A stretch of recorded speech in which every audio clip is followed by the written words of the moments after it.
Maraming tao ang naglalakad araw-araw na hindi namamalayan na unti-unti silang nauubos sa bigat ng hinanakit at reklamo. Hindi nila alam ang pinakamasilang lihim ng Diyos ay hindi nakatago sa mga milagro na nakikita ng lahat, kundi sa isang bagay na tila maliit ngunit makapangyarihan, ang pasasalamat. Kapag ang puso ng tao ay tumitigil na magpasalamat, doon nagsisimula ang tunay na gutom, ang espiritual na pagkabulag, ang kawalan ng direksyon. At marahil, ikaw man ay naririto ngayon, hinihigop ng alon ng mga problema, iniisip kung bakit tila lumalayo ang Diyos. Ngunit narito ang nakakagulat na katotohanan, hindi niya kailanman iniwan ka, bagkus siya'y naghihintay na buksan mo ang pinto ng iyong bibig sa pamamagitan ng pasasalamat upang siya'y makagalaw sa iyong buhay ng higit pa kaysa sa inaakala mo. Kapag isinara ng tao ang kanyang puso sa pasasalamat, ang lahat ng bagay ay nagiging kulang. May trabaho siya, ngunit hindi kontento. May pamilya siya, ngunit hindi nakikita ang halaga. May pagkain siya sa hapag, ngunit nananatiling gutom ang kaluluwa. Ang kawalan ng pasasalamat ay parang lason na dahan-dahang lumalason sa kaligayahan at kapayapaan. At kung iisipin mong ikaw ay ligtas, dahil nananalangin ka, magugulat ka, sapagkat ang panalangin na walang kasamang pasasalamat ay tulad ng isang pinto na hindi ganap na nakabukas. Nakikita ni Diyos ang iyong sigaw, ngunit hinahanap niya ang iyong puso na nagpapasalamat kahit sa gitna ng bagyo. Isipin mo ito, ilang beses ka nang nagising na galit, iniisip kung bakit ganito na lamang kabigat ang iyong dinadala. Ilang beses mong tinanong, bakit ako? Bakit hindi na lang ang iba? Ngunit hindi mo napapansin sa mismong araw na iyon, ang iyong mga baga ay gumagana, ang iyong dugo ay dumadaloy, at ang Diyos mismo ang dahilan kung bakit buhay ka pa. Hindi ba't ito'y sapat na dahilan para magpasalamat? Ngunit narito ang masakit na katotohanan. Mas madali para sa tao ang magreklamo kaysa magpasalamat. At iyon ang dahilan kung bakit marami ang nakakaramdam ng espiritual na pagkakakulong.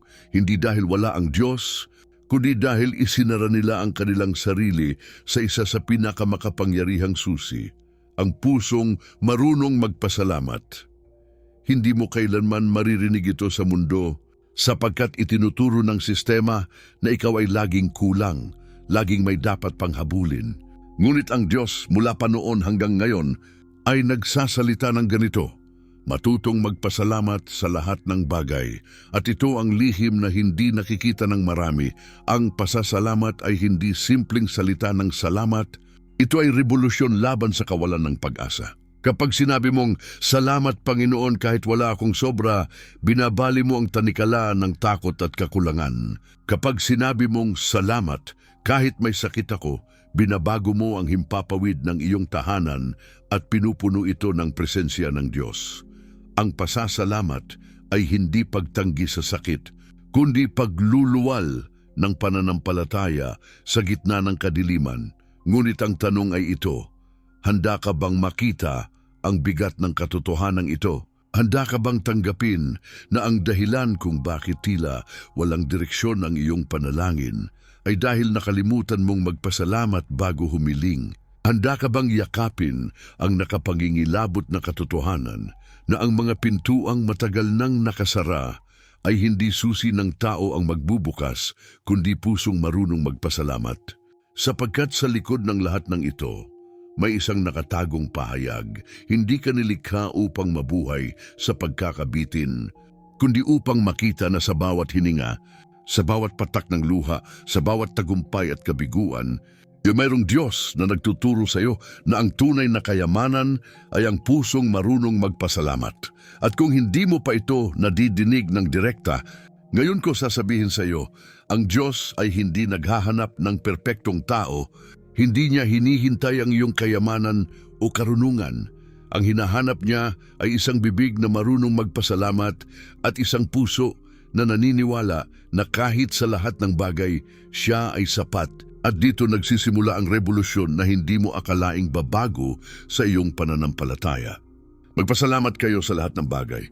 sapagkat ito ang kalooban ng Diyos para sa inyo kay Kristo Jesus. 1 Thessalonians 5:18. Ito ang sentrong pangungusap na parang espada na sumasaksak sa kaluluwa ng bawat nakikinig.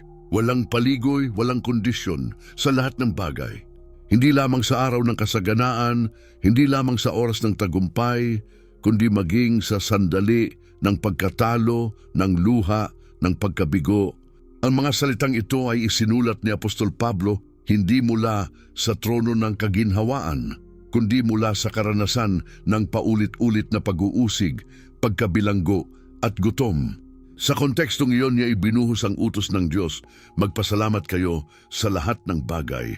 Dahil ang pasasalamat ay hindi emosyon na nakabatay sa sitwasyon, ito ay posisyon ng puso na lumalampas sa kalagayan. Kung titingnan ang kasaysayan ng Israel, makikita natin kung paanong ang kakulangan ng pasasalamat ay nagdala ng pagkawasak. Sa ilang, matapos silang palayain mula sa pagkaalipin, ang kanilang labi ay puno ng reklamo. Nakita nila ang dagat na nahati, ang ulap na gumagabay, ang tinapay na bumababa mula sa langit, subalit ang kanilang puso ay nanatiling gutom sa kasiyahan. Ang kasaysayan ay nagpatotoo na ang isang bayan na hindi marunong magpasalamat ay nalulunod sa kawalan ng pananampalataya. At dito pumapasok ang bigat ng utos na ito. Hindi lamang ito payo para maging positibo, kundi isang espiritual na tuntunin na naguugat sa mismong kalooban ng Diyos. Kapag sinasalin natin ito sa mas simpleng wika, ang ibig sabihin ng talatang ito ay ganito: huwag mong hintayin ang perpektong sandali bago ka magpasalamat, sapagkat ang pasasalamat mismo ang gumagawa ng landas para sa Diyos na kumilos. Sa madaling salita, ang taong marunong magpasalamat kahit sa gitna ng kawalan ay hindi basta umaasa, siya ay nakaugat sa kalooban ng Diyos, at ito ang mensahe na madaling maunawaan ng sinumang nasa pagitan ng edad 30 hanggang 70. Hindi mo kailangang maging propeta upang magpasalamat. Ang kailangan mo lamang ay pusong marunong kumilala na sa bawat gising mo, sa bawat hininga, sa bawat pagkain sa hapag. Ang Diyos ay naroroon at sapat siya. Kung ikukonekta ito sa ating panahon, napakahirap magpasalamat kapag may giyera, krisis sa ekonomiya, sakit na walang lunas at takot sa bukas. Kapag nawalan ka ng trabaho, kapag may anak kang nagkakasakit, kapag hindi mo alam kung saan ka kukuha ng pambayad ng upa, ang mga salitang magpasalamat ka sa lahat ng bagay ay parang insulto. Ngunit dito pumapasok ang tunay na himala. Hindi hinihiling ng Diyos na ipagpasalamat mo ang mismong sakit o kawalan, kundi ang kanyang presensya sa gitna ng lahat ng iyon. Ang pasasalamat ay hindi pagtanggi na mahirap ang sitwasyon. Ito ay pag-amin na kahit mahirap, may Diyos na higit sa lahat ng ito. At sa ganitong pagkilala, nagsisimula ang pagbabago ng pananaw. Isipin ang isang ina na hindi alam kung paano bubuhayin ang kanyang mga anak. Araw-araw siyang nakatingin sa walang laman na mesa. Ngunit sa halip na magreklamo, bumubulong siya, "Salamat, Panginoon, sapagkat buhay pa kami. Salamat sa hangin, salamat sa araw." Sa mismong pasasalamat na iyon, dumadaloy ang kapayapaan na hindi kayang bilhin ng pera. At ilang araw lamang, may taong kumakatok sa kanilang pinto, nagdadala ng pagkain. Hindi ba't iyon ay manifestasyon ng Diyos na gumagalaw sa isang pusong marunong magpasalamat? Sa ganong paraan, ang talata mula sa Tesalonika ay nagiging buhay na karanasan, hindi lamang panitik sa pahina. Ang pasasalamat ay nagiging sandata laban sa takot. Sa gitna ng balitang puno ng karahasan, pandemya at kaguluhan, ang taong marunong magpasalamat ay hindi basta nabibigo, sapagkat nakikita niya ang Diyos hindi lamang bilang tagapaglikha, kundi bilang Ama na nakatingin sa bawat detalye ng buhay. Ang pasasalamat ay parang kandilang hindi namamatay, nagbibigay liwanag sa loob ng pinakamadilim na gabi. At ito ang dahilan kung bakit ito ay tinawag na kalooban ng Diyos, dahil nais niyang ang kanyang bayan ay manatiling nakatali sa kanya, hindi sa mga pangyayari.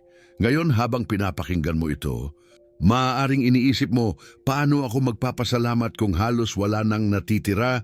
Ngunit ito mismo ang punto. Ang pasasalamat ay hindi bunga ng kayamanan, kundi ugat ng kayamanan.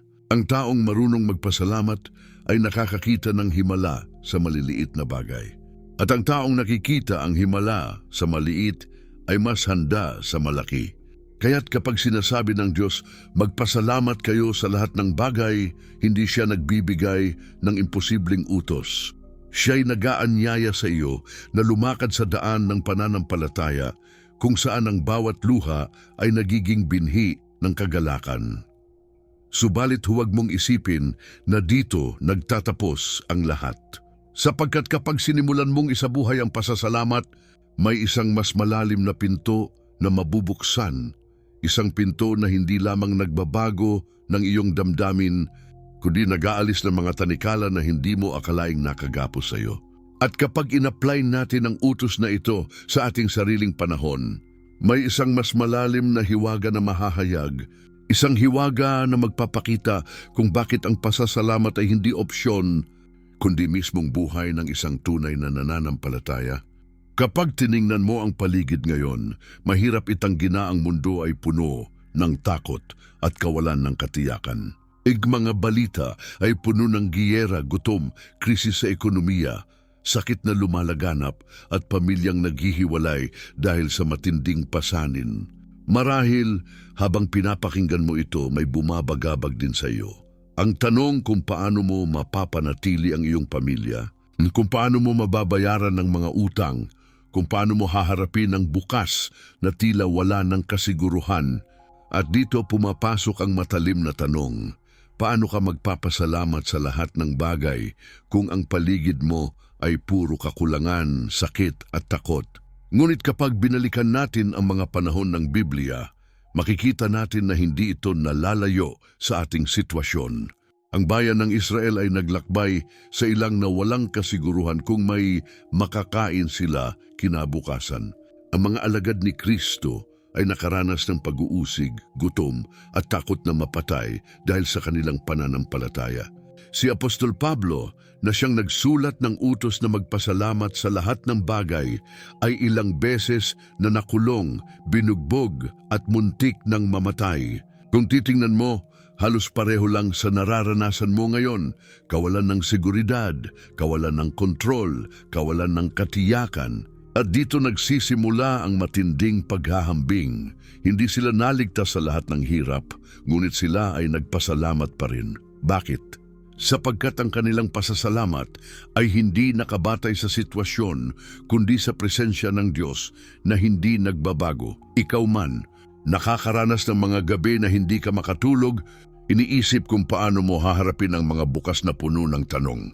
Ilang beses mong tinanong, nasaan ang Diyos sa lahat ng ito?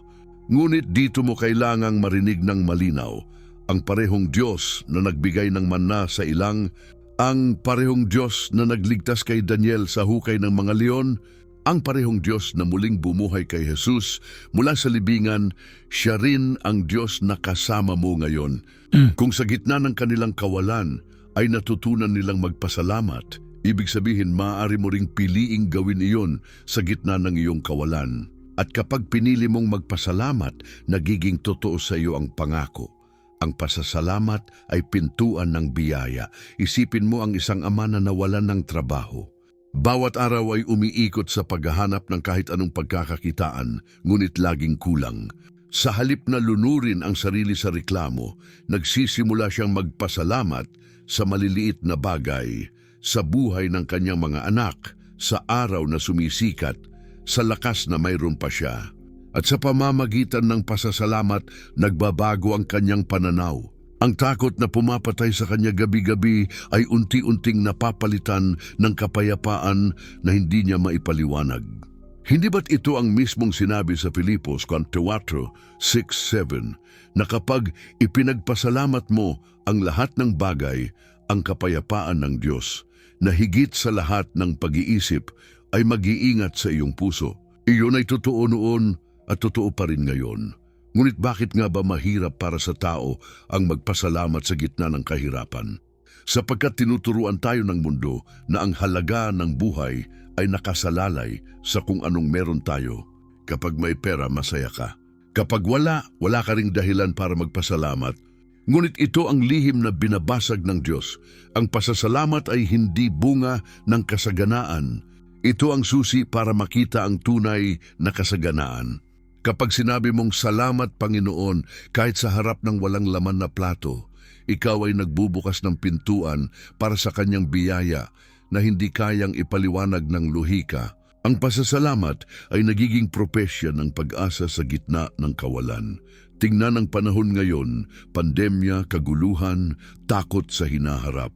Maraming tao ang nawala ang kanilang mahal sa buhay, nawalan ng trabaho, nawalan ng direksyon.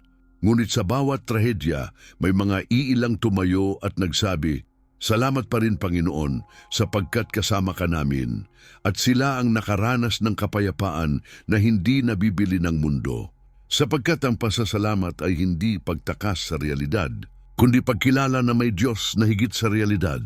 Ikaw mismo, marahil ay nakaramdam na ng sandaling iyon, nang wala ka nang mahawakan, at ang tanging lumabas sa iyong labi ay, "Salamat, Diyos ko." At sa mismong oras na iyon, parang may bigat na naalis sa iyong balikat. Iyon ang himala ng pasasalamat. Binabago nito ang loob bago pa man magbago ang labas. Kaya't huwag mong isipin na ang pasasalamat ay maliit na bagay. Ito ang mismong kasangkapan na ibinigay ng Diyos upang hindi ka lamunin ng kadiliman ng panahon. Kaya't sa harap ng lahat ng nararanasan mo, takot, kawalan, sakit, ang tanong ngayon ay ito, handa ka bang gamitin ang susi ng pasasalamat? Sapagkat kapag ginawa mo iyon, mararanasan mo mismo na ang pangako ng Diyos ay hindi lamang kasaysayan. Ito'y kasalukuyan. At sa susunod na hakbang, may mas matitinding patotoo na magpapatunay na ang pasasalamat ay hindi lamang salita. Ito ay apoy na gumagalaw sa buhay ng bawat naniniwala. Noong nakaraan, may isang babae na halos mawalan ng pag-asa. Siya ay isang ina na mag-isang nagtataguyod ng kanyang 3 anak matapos siyang iwan ng kanyang asawa. Araw-araw ay pighati at kakulangan ng kanyang kasama. Ngunit sa bawat umagang gigising siya, imbes na magreklamo, nagbubulong siya, "Salamat Panginoon, buhay pa ako. Salamat sa mga anak kong humihinga. Salamat na may araw pa akong haharapin." Unti-unti, ang mga salitang iyon ang nagbigay sa kanya ng lakas. At isang araw, isang kapitbahay na hindi niya inaasahan ang kumatok sa kanilang pinto, nagdala ng pagkain at nagsabing, "Ipinadala ako ng Diyos para tulungan ka." Sa puntong iyon, napagtanto niya, ang pasasalamat ay hindi lamang nakapagpapagaan ng loob. Ito ay bukas na imbitasyon para sa Diyos na kumilos. Isipin din ang isang lalaki na nawala ng trabaho. Sa unay gumuho ang kanyang mundo. Paano niya bubuhayin ang kanyang pamilya? Ngunit sa halip na malugmok, inalala niya ang mga salita ni Pablo, "Magpasalamat kayo sa lahat ng bagay." Sa tuwing siya'y magigising, idinideklara niya, "Salamat Panginoon, sapagkat may oras pa ako upang maghanap ng bagong daan." Pagkaraan ng ilang linggo, may dumating na oportunidad na higit pa sa inaasahan niya, isang trabaho na mas mataas ang sahod at mas maayos ang kalagayan. Doon niya naranasan na ang pasasalamat ay parang binhing itinatanim na sa tamang panahon ay nagbubunga ng himala.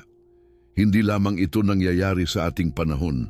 Ang mga pahina ng Biblia mismo ay puno ng ganitong patotoo. Tandaan si Daniel na itinapon sa hukay ng mga leon. Sa halip na magreklamo, nanatili siyang tapat at puno ng pasasalamat sa Diyos. Ang resulta, sarado ang mga bibig ng leon at siya'y lumabas na buhay. Tandaan din si Pablo at Silas na sa kulungan ay nagawitan ng papuri at pasasalamat sa Diyos sa halip na magdalamhati. Ano ang nangyari?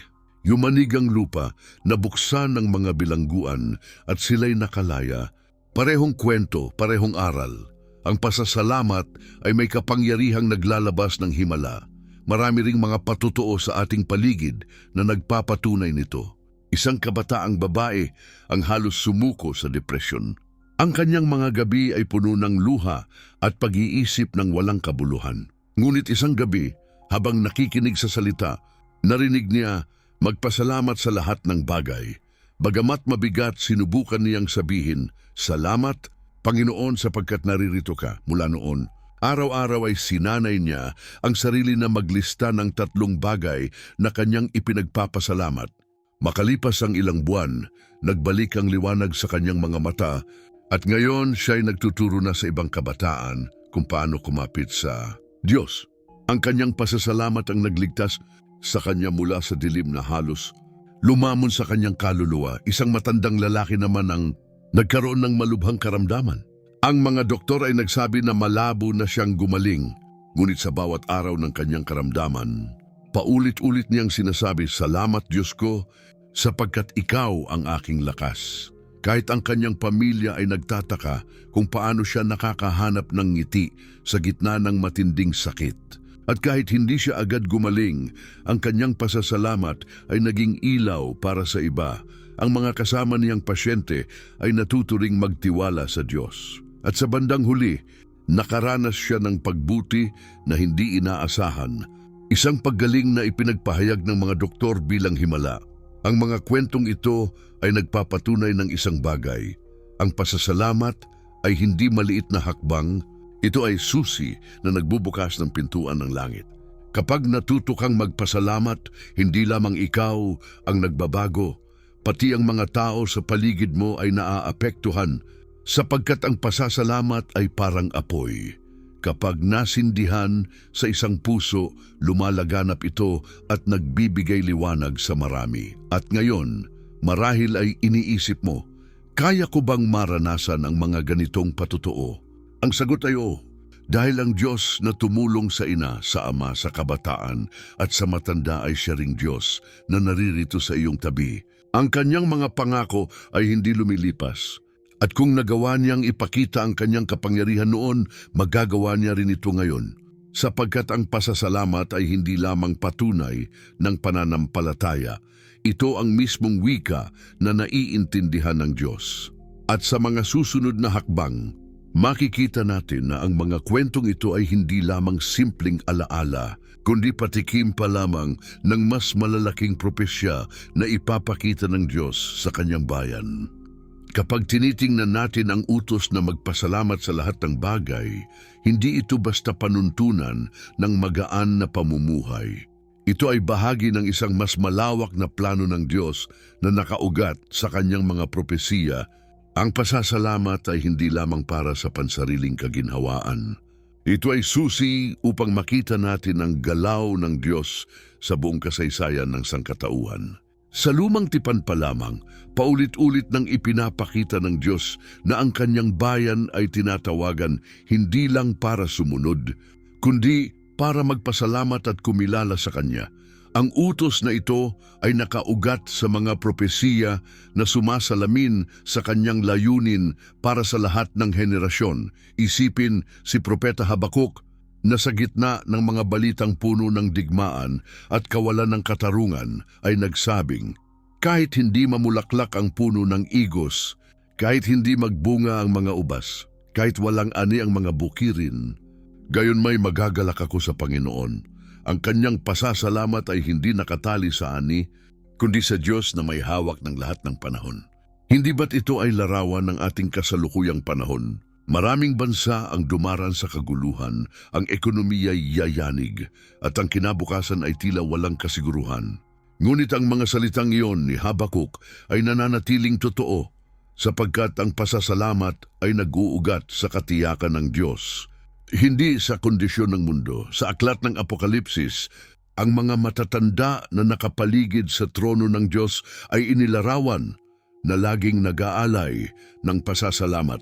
Sa kanilang mga bibig ay paulit-ulit na naririnig, karapat-dapat ka, Panginoon, upang tumanggap ng kaluwalhatian, karangalan at kapangyarihan. Hindi ba't nakakakilabot na makita na maging sa dulo ng kasaysayan, sa mismong pagtatapos ng lahat, ang sentro pa rin ay pasasalamat? Ibig sabihin, ang bawat paghinga ng tao na puno ng pasasalamat ay isang eko ng mangyayari sa kawalang hanggan. Sa tuwing nagpasasalamat ka sa gitna ng iyong problema, nakikiisa ka sa awit na iyon na darating sa mga huling araw. Sa kasaysayan, nakita na rin ng Israel ang katuparan ng ganitong pananampalataya. Nang sila'y nasa pagkakatapon sa Babylonia, tila wala ng pag-asa. Ngunit sa gitna ng pagkawasak, dumating ang mga salita ni Jeremias. Sapagkat alam ko ang mga plano ko para sa inyo, mga planong magdudulot sa inyo ng kinabukasan at ng pag-asa. Ang propesiyang iyon ay naging paalala na kahit sa gitna ng pagkakatapon, ang Diyos ay gumagawa ng mas malalim na plano. At ngayon, habang ang marami ay nakakaramdam ng tila pagkaalipin ng kahirapan at takot, ang parehong pangako ay umaalingaw-ngaw, mayroon siyang plano at isa sa pinakamalinaw na paraan upang makita ito ay sa pamamagitan ng pusong laging nagpapasalamat. Kapag isinasalin natin ito sa ating panahon, napapansin natin ang mga pangyayari, giyera, sakit, pagbabago ng klima, kaguluhan sa lipunan ay parang anino ng mga propesiyang matagal nang isinulat. Hindi ba't sinabi ni Jesus sa Mateo 24 na magkakaroon ng digmaan at balita ng digmaan, ngunit huwag tayong matakot? Ang mga propesiyang ito ay hindi upang takutin tayo, kundi upang ihanda tayo. At sa gitna ng lahat ng ito, ang pasasalamat ang nagiging kalasag ng mga nananampalataya. Ang taong marunong magpasalamat ay hindi basta natitinag, sapagkat alam niya na ang lahat ng ito ay bahagi ng mas dakilang plano. Ngayon, tingnan mong mabuti kung ang Diyos ay tapat noon na tuparin ang kanyang mga propesya, ibalik ang Israel sa kanilang lupain, ituparin ang kanyang salita sa pamamagitan ng Mesiyas. Bakit ka magdududa na tutuparin niya rin ang kanyang mga pangako sa iyong buhay? Ang kasaysayan ay patotoo na walang salita ng Diyos ang bumabalik na walang kabuluhan. Kaya't kung ikaw man ay nasa gitna ng unos, tandaan mo, ang iyong pasasalamat ay hindi lamang simpleng tugon. Ito ay deklarasyon na ikaw ay nakapaloob sa propetikong plano ng Diyos. Ngunit narito ang nakapangingilabot na tanong, kung ang lahat ng ito ay totoo, bakit tila may mga oras na parang tahimik ang Diyos? Bakit may mga panalangin na tila hindi agad nasasagot? Ang pasasalamat ba ay nananatiling wasto kahit sa katahimikan? Ang sagot ay oo, sapagkat sa susunod na hakbang ng ating paglalakbay, matutuklasan natin na ang mismong pakikipagbuno sa mga tanong at pagdududa ay bahagi rin ng propetikong plano ng Diyos upang palalimin ang ating pananampalataya. Marahil, habang pinapakinggan mo ito, may bumabalot na tanong sa iyong isip kung totoo na ngang ang Diyos ay may plano at kung tunay ngang dapat tayong magpasalamat sa lahat ng bagay. Bakit tila napakahirap makita ang katuparan ng kanyang mga pangako? Bakit sa kabila ng panalangin at pag-iyak, nananatiling walang sagot ang ilan? Bakit ang ilan ay patuloy na nagkakasakit, patuloy na nawawalan, patuloy na nagdurusa? Ang tanong na ito ay hindi bago. Ito ay tanong ng bawat henerasyon na nakaranas ng pananampalataya at pagdududa ng sabay. Kung minsan, mas madaling magtanong kaysa manahimik.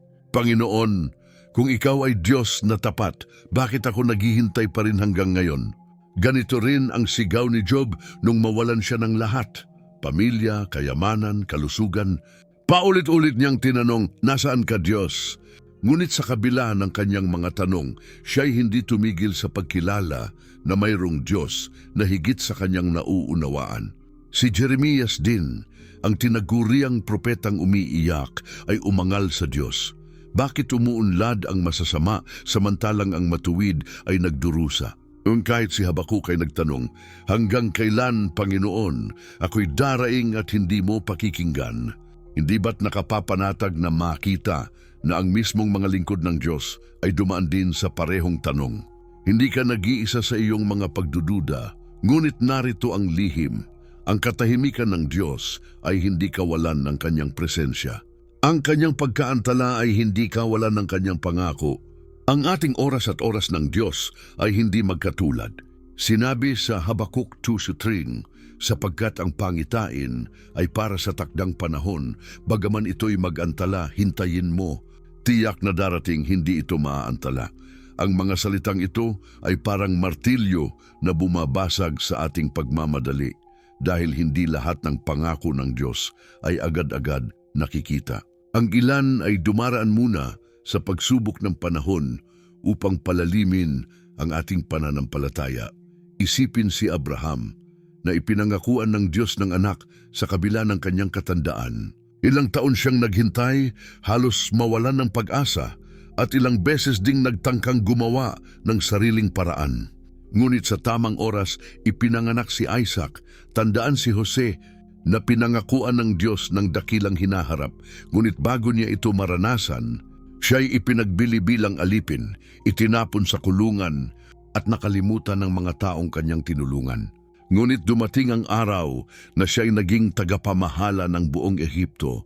Kung babalikan natin ang kanilang mga buhay, makikita natin na ang pag-aatubili ng Diyos ay hindi kawalan ng kanyang pangako. Ito ay paghahanda para sa mas malawak na katuparan. Ngunit bakit tila napakahapdi ng paghihintay? Sapagkat dito sinusukat ang ating pananampalataya. Kung madali ang lahat, wala nang saysay ang salitang pananampalataya. Ang pananampalataya ay pinapanday sa katahimikan, sa mga gabing puno ng luha, sa mga panahong wala kang marinig, kundi ang sariling pagtibok ng iyong puso. Dito ka tinatanong ng Diyos, maniniwala ka ba sa akin kahit hindi mo nakikita ang resulta? Magpapasalamat ka ba sa akin kahit hindi mo pa nakikita ang katuparan? Sapagkat ang tunay na pasasalamat ay hindi lamang sa pagtanggap ng sagot, kundi sa pagtitiwala sa Diyos kahit wala pang nakikitang bunga. Kung minsan, nagkakamali tayo sa pag-aakalang lahat ng ating hiling ay pangako ng Diyos. Ngunit may pagkakaiba ang ating nais at ang kanyang tunay na ipinangako. Ang ating mga nais ay maaring hindi laging naaayon sa kanyang plano, ngunit ang kanyang mga pangako, kapayapaan, kaligtasan, presensya at pag-ibig ay tiyak na hindi magpapabaya. Kapag natutunan nating ihiwalay ang ating mga pansariling kagustuhan sa tunay na salita ng Diyos, doon nagiging malinaw na hindi kailanman siya pumapalya. Hindi lahat ng gusto mo ay ibibigay niya, ngunit lahat ng kanyang ipinangako ay tutuparin niya. Kaya't sa oras na ito, kung ikaw ay naghihintay, kung ikaw ay nagtatanong, kung ikaw ay nasa dilim, huwag mong isipin na ika'y nag-iisa. Ikaw ay nasa parehong daan na dinaanan ni Abraham, ni Jose, ni Job, ni Jeremias, ni Habakuk. Ang kanilang mga tanong ay naging pintuan para sa mas matibay na pananampalataya. At ngayon, ikaw ay tinatawagan din na huwag lamang manatili sa pagdududa, kundi yakapin ang kapangyarihan ng pasasalamat kahit sa gitna ng katahimikan. Sapagkat sa susunod na hakbang, matutuklasan mo na ang pasasalamat ay hindi lamang teorya. Ito ay landas na maaari mong lakaran araw-araw, isang praktikal na paraan upang mabuhay sa gitna ng pangakong naghihintay matupad. Kung narinig mo na mula pa sa simula ang bigat ng utos na magpasalamat sa lahat ng bagay, ngayon naman ay oras upang makita kung paano ito maisasabuhay sa pinakapraktikal na paraan. Sapagkat hindi sapat na maunawaan lamang ang kahulugan ng pasasalamat, ito ay dapat maging ugali, maging ritual ng puso, maging hininga ng kaluluwa sa bawat araw.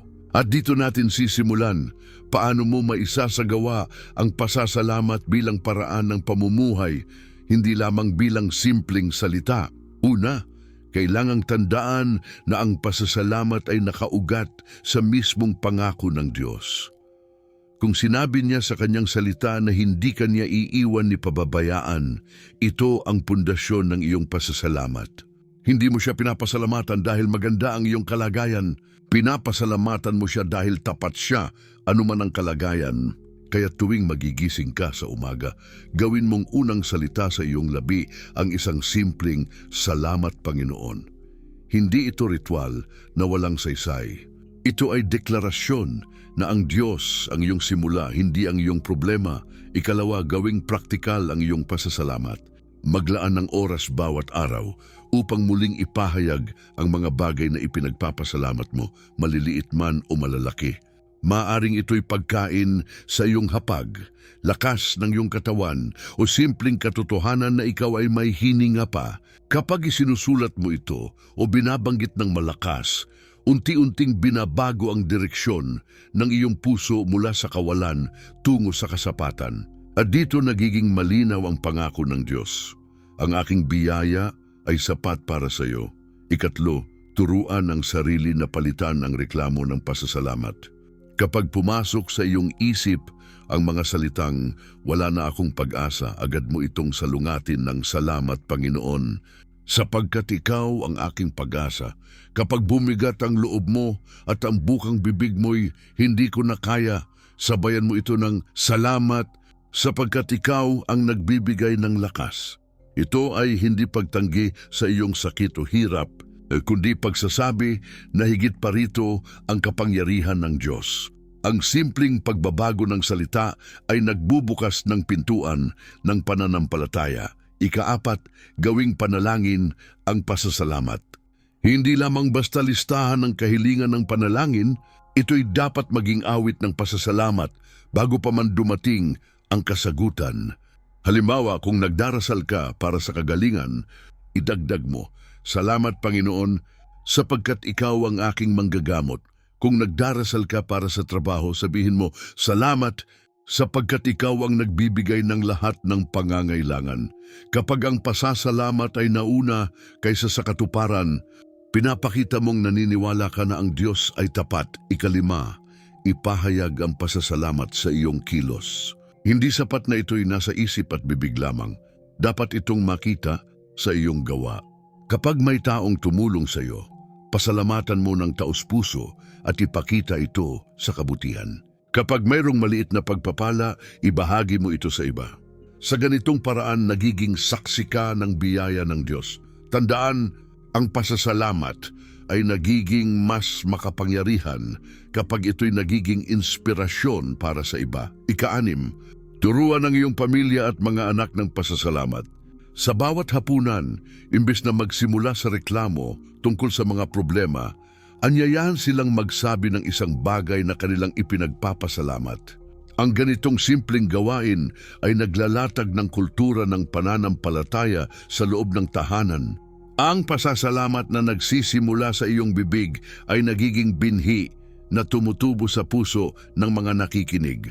Ikapito, subukan ang hamon ng pasasalamat. Itakda ang sarili na sa loob ng 7 araw, magbabanggit ka ng 3 bagay araw-araw na iyong ipinagpapasalamat. Sa loob lamang ng 1 linggo, makikita mo kung paano nagbabago ang iyong pananaw, ang iyong emosyon at maging ang iyong pananampalataya.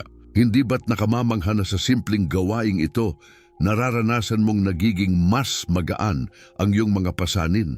At huli, gawin ang pasasalamat bilang iyong sandata laban sa takot. Kapag may dumating na balitang nakakatakot, huwag mong hayaang lamunin ka ng pangamba. Kaagad na magsabi, "Salamat Panginoon, sapagkat hawak mo ang lahat." Sa ganitong paraan, pinapatunayan mo sa iyong sarili at sa espiritual na mundo na hindi ka alipin ng takot, kundi anak ng Diyos na may pananampalataya. Ang pasasalamat ang nagiging sagot mo sa bawat pangamba. Kaya ngayon, habang hawak mo ang lahat ng narinig, itanong mo sa iyong sarili, handa ka bang simulan ang pamumuhay ng pasasalamat ngayon, hindi bukas? Handa ka bang palitan ang iyong reklamo ng papuri, ang iyong luha ng pasasalamat, ang iyong pangamba ng tiwala? Sapagkat sa oras na gawin mo ito, mararanasan mo ang pagbabago, hindi lamang sa iyong damdamin, kundi sa mismong direksyon ng iyong buhay. At ang susunod na hakbang ay hindi lamang ikaw ang kikilos, kundi sama-sama tayong tatawagin upang ang pasasalamat ay maging kolektibong sigaw ng mga nananampalataya. Ngayon na narinig mo ang bigat ng mensahe tungkol sa pasasalamat, oras na para ikaw mismo ang kumilos. Hindi sapat na makinig lamang, hindi sapat na sumang-ayon sa iyong isipan. Ang tunay na kapangyarihan ng pangako ng Diyos ay nararanasan lamang kapag ito'y isinasagawa. Kaya ngayon, ikaw ay tinatawag na magsagawa ng isang hakbang ng pananampalataya, magpasalamat sa lahat ng bagay dito at ngayon. Huwag mong ipagpaliban bukas, huwag mong hintayin ang tamang pagkakataon. Ang tamang oras ay ngayon, ang tamang sandali ay ito mismo. Isipin mo ito. Libo-libong tao sa iba't ibang lugar ang nakikinig din ng parehong salita. Ang iba'y nasa kanilang silid, ang iba'y nasa ospital, ang iba'y nasa trabaho, at may ilan pang nakahiga na pagod na pagod. Ngunit lahat ay pinagbubuklod ng isang bagay, ang tawag ng Diyos na magpasalamat. Hindi ka nag-iisa. Sa mismong oras na ito, may mga taong tulad mo na nagsisimula ng buksan ang kanilang bibig at nagsasabing, "Salamat, Panginoon." Ang kapangyarihang espiritual nito ay hindi mo matatawaran. Sapagkat kapag libu-libong tinig ang nagiging isa sa pagpapasalamat, ang langit ay tumutugon. Ang mga pintuan na matagal nang nakasara ay nagsisimulang bumukas. Kaya't ngayon, gawin mo itong personal. Isara mo sandali ang iyong mga mata, ilagay ang iyong kamay sa iyong dibdib at sa iyong puso ay bulungin, "Panginoon, salamat. Salamat sa hininga. Salamat sa buhay. Salamat sa lahat kahit mahirap." Huwag mong sukatin ang bigat ng iyong pasasalamat base sa laki ng iyong pagpapala. Sukatin mo ito sa laki ng iyong Diyos.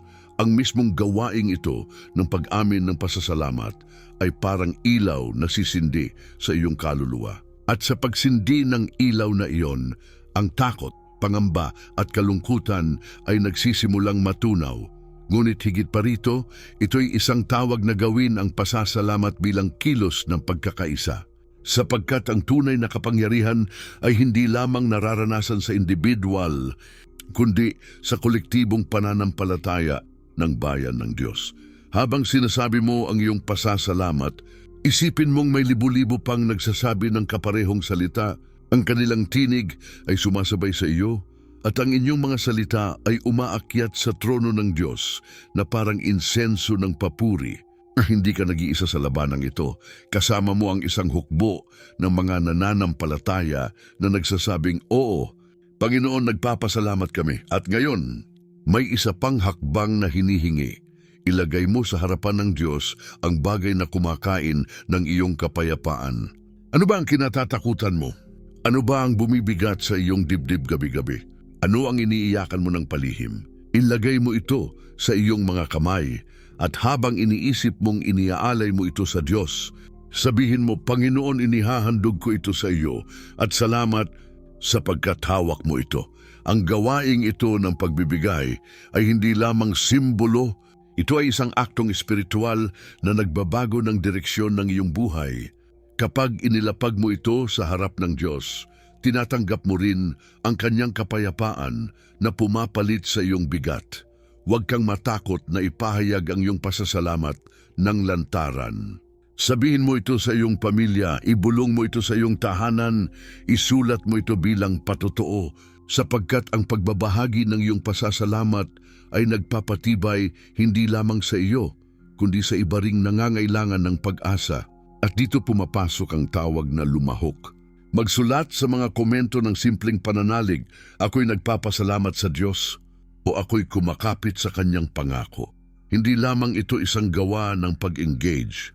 Ito'y deklarasyon ng pananampalataya sa harap ng publiko. Kapag ginawa mo ito, nagiging saksi ang iba na ang Diyos ay gumagalaw sa iyong buhay. Kaya't ngayon, ang panawagan ay malinaw. Huwag mong hayaang lumipas ang sandaling ito nang hindi mo sinasagot ang tawag ng Diyos. Tumayo sa iyong pananampalataya, buksan ang iyong labi at magpasalamat sa lahat ng bagay. Sapagkat sa oras na ito, ang mismong kilos ng iyong pasasalamat ay nagiging pintuan para sa susunod na hakbang, isang makapangyarihang panalangin na magsisilbing kulminasyon ng iyong pag-amin at pagtitiwala. At sa panalangin iyon, mararanasan mo mismo ang kapangyarihan ng Diyos na kumikilos sa mga pusong nagpapasalamat. Isara mo ngayon ang iyong mga mata at ituon ang iyong puso sa presensya ng Diyos. Huminga ka ng malalim at ilagay ang iyong kamay sa iyong dibdib, sapagkat ito ang sandaling hindi lamang tayo nakikinig, kundi sama-samang lumalapit sa Kanya. Panginoon, sa harap mo kami ay nagtitipon sa Espiritu, libu-libong kaluluwa mula sa iba't ibang lugar, ngunit iisang tinig na humihiyaw ng pasasalamat at pananampalataya. Salamat sapagkat Ikaw ay Diyos na tapat, Ikaw ay Ama na hindi nagkukulang, Ikaw ay tagapagligtas na kailanman ay hindi nagbabago. Panginoon, inuulit namin ang iyong pangako. Magpasalamat kayo sa lahat ng bagay sapagkat ito ang kalooban ng Diyos para sa inyo kay Kristo Jesus. Sa mismong oras na ito, dinadala namin ang bawat pamilya, bawat tahanan, bawat anak at magulang na nakikinig ngayon. Ipinahayag namin na sa gitna ng kawalan, ikaw ang kasapatan. Sa gitna ng takot, ikaw ang aming kapayapaan. Sa gitna ng sakit, ikaw ang aming manggagamot. At sa gitna ng kaguluhan ng mundo, ikaw ang aming kublihan at matibay na muog, O Diyos. Naririnig mo ang mga ina na umiiyak para sa kanilang mga anak, ang mga ama na hindi alam kung saan kukuha ng pagkain, ang mga kabataan na nawalan ng pag-asa, at ang mga matatanda na nananalangin ng lakas sa kanilang katandaan. Lahat sila ay inilalapit namin sa iyong trono ng biyaya. Idinedeklara namin na walang isa mang puso ang malayo sa iyo ngayon sapagkat ang iyong espiritu ay kumikilos at bumabalot sa bawat tahanan. Sa bawat salamat, Panginoon, na binabanggit, mayroong pader na bumabagsak, mayroong tanikala na napuputol, mayroong sugat na naghihilom. Sa pangalan ni Jesus, itinataas namin ang aming panalangin ng pag-asa at tagumpay. Amang banal, ipinahahayag namin ang pagpapala sa bawat tahanan na kinakatawan dito. Pinapalayas namin ang espiritu ng takot at kawalan ng pag-asa. Idinedeklara namin na ang kapayapaan ng Diyos ang mamumuno sa bawat puso. Panginoon, hipuin mo ang mga may sakit at ipakita mo na ikaw ang tunay na manggagamot. Iangat mo ang mga walang trabaho at buksan mo ang pintuan ng oportunidad. Palakasin mo ang mga humihina at aliwin mo ang mga nagdadalamhati. Panginoon, ngayon ay sama-sama naming idinedeklara, salamat sa lahat ng bagay. Salamat sa bawat hininga, salamat sa bawat araw na buhay pa kami, salamat sa mga pagsubok na nagtuturo sa amin na magtiwala, salamat sa iyong biyaya na hindi nagmamaliw. Ang aming pasasalamat ay hindi lamang salita, ito ay paniniwala na ang iyong mga pangako ay tiyak na magaganap. Kaya sa harap ng langit at lupa, ipinahahayag namin, kami nananampalataya at nagpapasalamat. At ngayon, habang nagtatapos ang panalangin ito, hinihiling namin na ang bawat isa ay sumabay sa isang matibay na deklarasyon ng pananampalataya. Sabihin mo sa iyong puso at ilagay sa mga komento, ako'y nagpapasalamat sa Diyos sapagkat siya'y tapat. Ang simpleng katagang ito ay magiging haligi ng pananampalataya na hindi matitinag. Panginoon, tinatanggap namin ang iyong kapayapaan, tinatanggap namin ang iyong kalooban, at sa pangalan ni Jesus, kami ay nagsasabing Amen at Amen.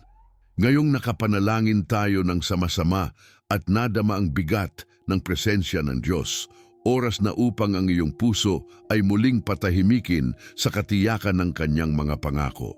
Sapagkat matapos ang luha at sigaw ng panalangin, palaging may tinig na bumubulong ng pag-asa, ang Diyos ay tapat at ang kanyang mga pangako ay hindi nagkukulang. Hindi mo kailangang manghula kung siya ba'y tutugon. Ang mismong kasaysayan ay patutuo na ang lahat ng kanyang sinabi ay nagaganap. Pakinggan mong muli ang kanyang salita. Huwag kang matakot sapagkat ako'y sumasa iyo. Huwag kang manglupaypay sapagkat ako'y iyong Diyos.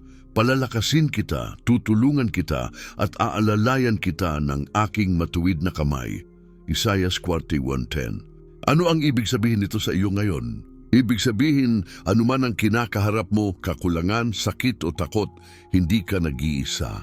Ang kamay ng Diyos ang siyang humahawak sa iyo at narito pa, sapagkat nalalaman ko ang mga plano ko para sa inyo, mga planong magdudulot sa inyo ng kinabukasan at pag-asa. Jeremiah 29:11. Hindi ba't nakakapayapa pakinggan na may nakalaan para sa iyo na higit pa sa nakikita mo ngayon? Kapag ang lahat sa paligid ay parang gumuho, tandaan mong ang plano ng Diyos ay nananatiling buo.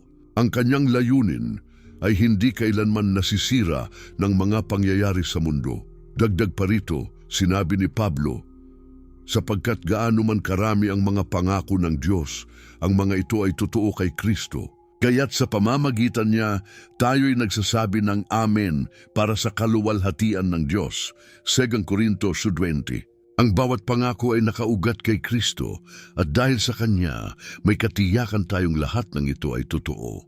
Hindi mo kailangang mangamba kung ito ba'y matutupad, sapagkat kay Kristo lahat ay may katuparan.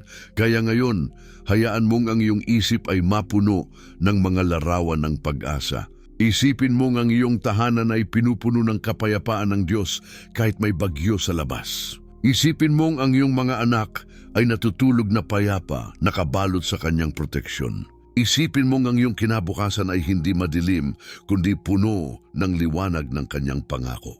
Ang mga larawang ito ay hindi katang-isip. Ito ay mga paalala na ang Diyos ay tapat noon, ngayon at magpakailanman. Kaya't huwag mong sukatin ang iyong bukas batay sa bigat ng iyong ngayon. Hindi mo kailangang makita ang lahat ng sagot upang magkaroon ng kapayapaan. Ang kailangan mo lamang ay humawak sa salita ng Diyos at ipaalala sa iyong sarili. Ang kanyang mga pangako ay para sa akin. At sa bawat araw na lumilipas, palaging ipaalala sa iyong puso, hindi mahalaga kung anong sitwasyon ang bumabalot sa iyo, ang Diyos ay sapat. Magpakatatag ka. Huwag kang bibitaw. Ang pananampalataya ay hindi laging nakikita sa resulta, kundi sa pagpiling maniwala kahit wala ka pang nakikitang bunga. Kaya't ngayon, ipahinga mo ang iyong puso sa kanyang pangako, sapagkat darating ang panahon na lahat ng iyong luha ay mapapalitan ng ngiti at lahat ng iyong tanong ay masasagot ng kanyang kabutihan. At sa sandaling iyon, masasabi mong totoo nga, ang Diyos ay tapat at hindi niya iniwan ang kanyang anak kailanman. Ngayong narating natin ang dulo ng ating paglalakbay, hayaan mong balikan natin ang pinakabuod ng lahat ng ating narinig. Mula pa sa simula, malinaw ang paalala ng Diyos. Magpasalamat kayo sa lahat ng bagay, sapagkat ito ang kalooban ng Diyos para sa inyo kay Kristo Jesus. Ito ang ating gabay, ito ang ating sandigan. At nakita natin na ang pasasalamat ay hindi simpleng salita. Ito ay susi ng kalayaan. Ilaw sa gitna ng dilim at pintuan ng biyaya sa gitna ng kaguluhan ng mundo. Ngayon, tandaan mong ang Diyos ay hindi kailanman pumalya. Sa bawat pagsubok siya ay kasama. Sa bawat gabi ng iyong pag-iyak, naroon ang kanyang kamay na nagbabantay. Sa bawat tanong na hindi mo masagot, naroon ang kanyang salita na nagsasabing, "Huwag kang matakot, sapagkat ako'y sumasa iyo." Kaya't huwag mong isipin na ikaw ay naglalakbay mag-isa. Ang Panginoon ang iyong kasama at ang kanyang pangako ay buhay at totoo hanggang ngayon. At bago tayo magtapos, nais kong ipaalala sa iyo na hindi dito nagtatapos ang lahat. Ang ating pamumuhay sa pasasalamat ay isang tuloy-tuloy na paglalakbay. Bawat araw ay pagkakataon upang makita ang kamay ng Diyos sa maliliit na bagay. Bawat araw ay paalala na may dahilan para magpasalamat at sa bawat pasasalamat na iyon, ikaw ay lumalapit ng lumalapit sa kabuuan ng kanyang pangako. Kaya't hinihikayat kita ngayon, huwag mong hayaang matapos ang mensaheng ito nang hindi ka kumikilos. Kung tunay kang naniniwala na ang mga pangako ng Diyos ay para sa iyo, ipahayag mo ito. Iwan ka ng patotoo. Sa mga komento sabihin mong, ako'y nagtitiwala sa mga pangako ng Diyos. Isulat mo ito bilang iyong deklarasyon ng pananampalataya. At kung hindi ka pa nakapagsusubscribe, pindutin mo ang pindutang iyon ngayon sapagkat dito sa ating komunidad, araw-araw tayong naglalakbay sa liwanag ng kanyang salita. Ibahagi mo rin ang mensaheng ito sa isang taong alam mong nangangailangan ng pag-asa. Sapagkat marahil ang isang simpleng video na ito ay magiging sagot sa kanilang panalangin. Tandaan mong dito, hindi ka nag-iisa. Tayo ay sama-samang nananalangin, sama-samang nagpapasalamat, at sama-samang humahawak sa pangakong hindi nagmamaliw. Kaya't bago mo isara ang video na ito, dalhin mo ang salitang ito sa iyong puso. Ang mga pangako ng Diyos, ang matibay na batong tinutungtungan mo. Anuman ang dumating na bagyo, hindi ka mawawala sapagkat siya ang iyong muog. Kaya ngayon at magpakailanman, sabihin mo sa iyong sarili, "Salamat Panginoon sapagkat ikaw ay tapat." at hintayin mong makita na ang kanyang kabutihan ay higit pa sa lahat ng iyong inaasahan.